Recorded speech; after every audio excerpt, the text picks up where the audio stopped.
What's going on, everybody? Alonzo here with GulfCoastSmoke.com, and today we're making some Texas po' boys. Now, I got this recipe from Malcom. He made some Mississippi po' boys. It looked incredible. We're just going to change up a few things, and we're also going to be cooking on our brand new Slow N Sear Kettle for the very first time.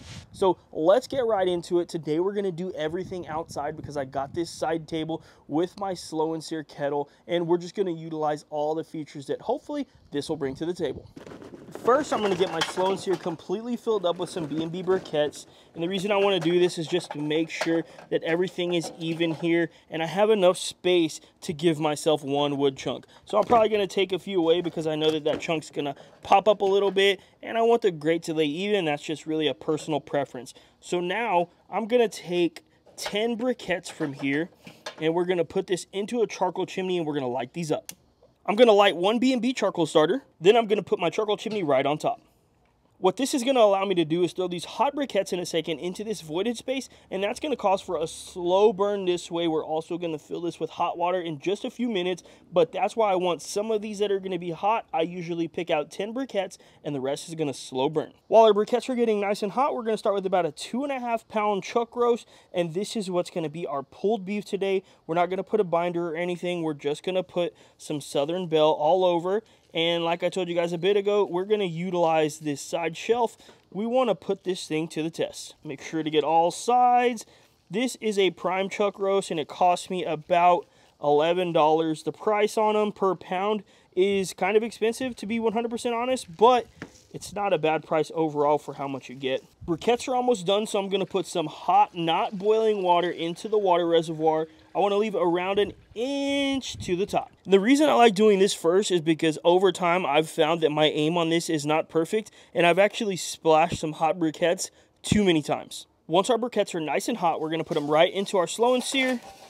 Now I'm going to put 2 chunks of pecan, our grate right over top.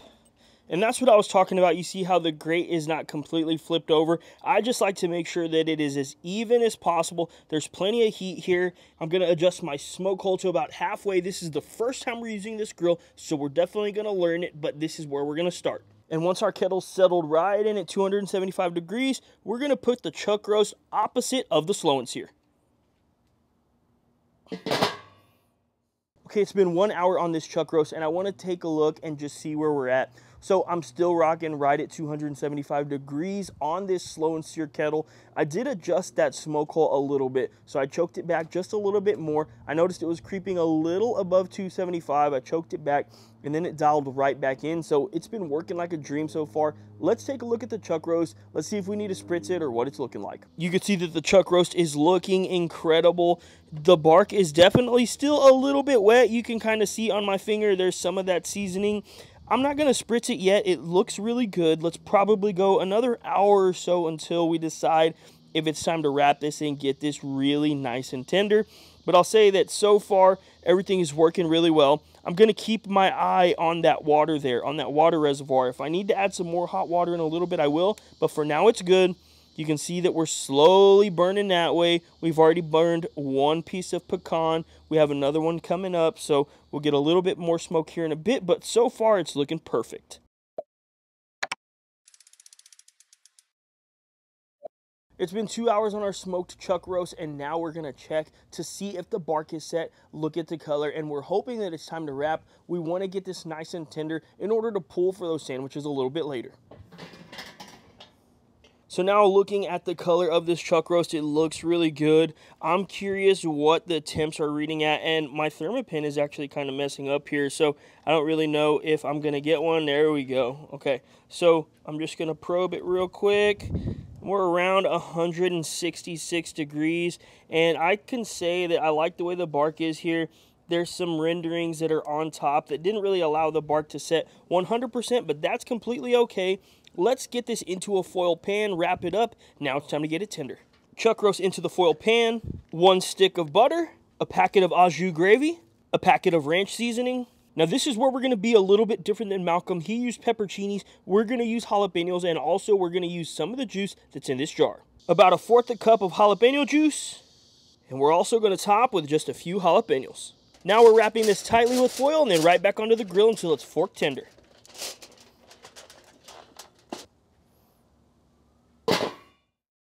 Now it's time to be patient on this chuck roast. We'll wait to around 200 degrees internal, and then we're gonna start checking this. So I'm not gonna look at it until then. I do wanna make sure that when we come back and check, everything is probe tender, but we'll talk about that when the time comes.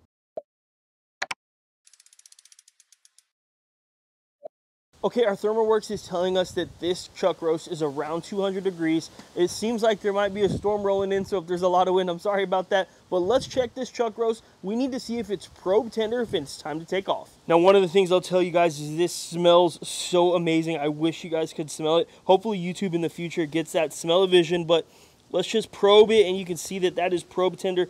Goes in with absolutely zero effort. So I'm hoping you guys can see in the camera, but my Thermapen is actually completely dead. But that doesn't mean that this is not a useful tool.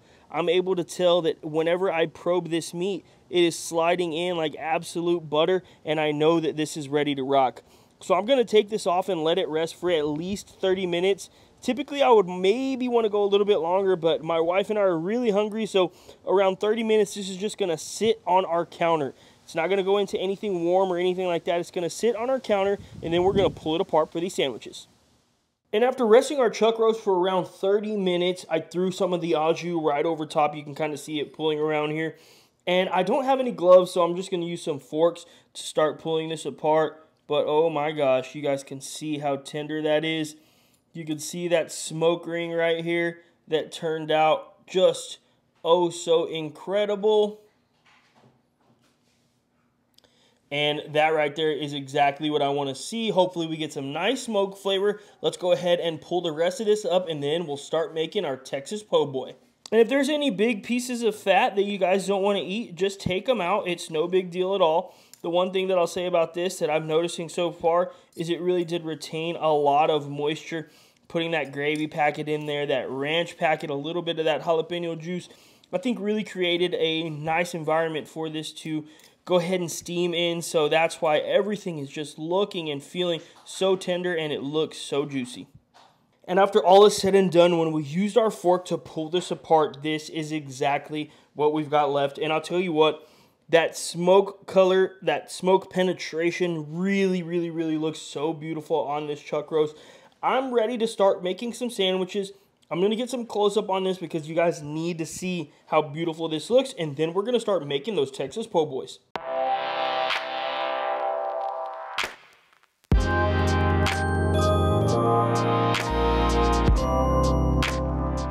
Now to assemble our sandwich, we're going to start with a perfect piece of Texas toast. Now we're going to put plenty of our smoked chuck roast. Now we're going to add some hot and spicy barbecue sauce. Now we top it off with 2 pieces of jalapeno jack cheese. Of course, it's time to crown our king. We're going to throw this in the oven for the cheese to get nice and melty.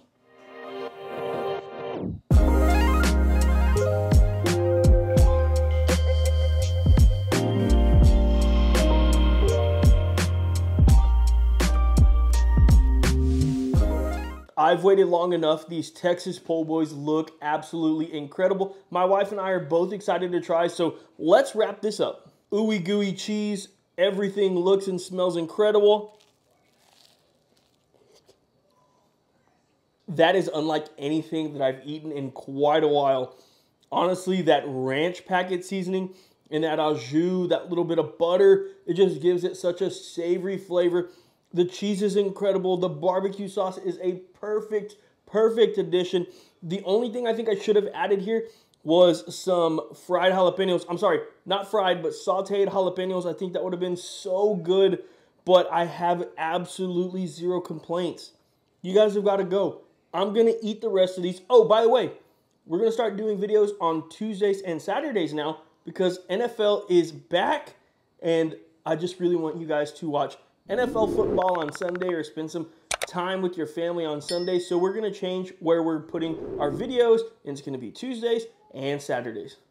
As always, oh, also, the Slow N Sear Kettle did an incredible job. $275 the whole time. The Slow N Sear is such a great attachment.